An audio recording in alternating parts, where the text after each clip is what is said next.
My mother always said to me that, it was of utmost importance that I learn to stand up for myself, be independent, and go and get what I want.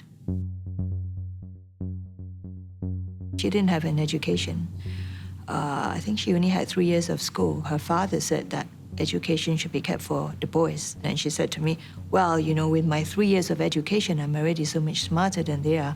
Can you imagine if I had real education? I remember she was saying how she smuggled cigarettes to help to provide for her family. They were a family of 8 children.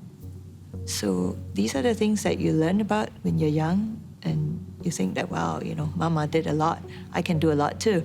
She spent like several months, if not years, salary on a whole set of Encyclopedia Britannica for us. And I remember reading it from cover to cover because I was so fascinated by everything it had to tell me. And so I think my mother, in her own way, really spurred me on. And given that my family is quite poor and no one in my family had ever been to university, I knew that it was out of the question for me to ask for my parents to send me abroad. So I applied for a Rotary Club scholarship to go to Harvard when I was 10 or 11 and went to the letterbox every day to see what reply I would get.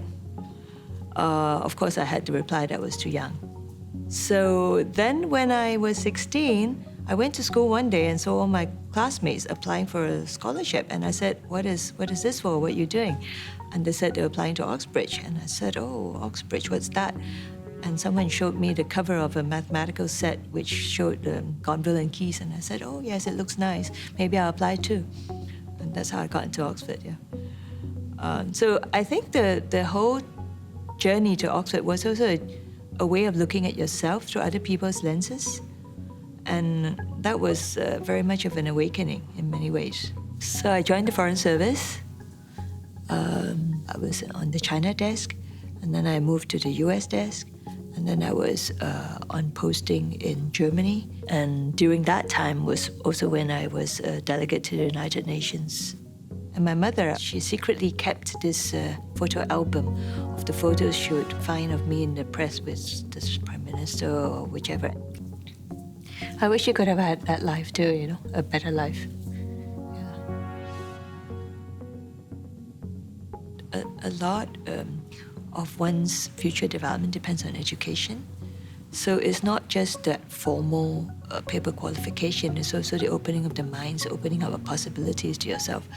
And I think education is very, very important. I think the biggest challenge is being typecast, is being an Asian, a woman. I had people who come to business meetings and then tell me, oh, I have a hotel room booked and why don't you come with me? And I'm completely shocked because I think this is a professional meeting. What would possess you to suggest such a thing? I have dealt with men who would not shake my hand because I'm female, or who would not speak to me because I'm female, and this was at the United Nations.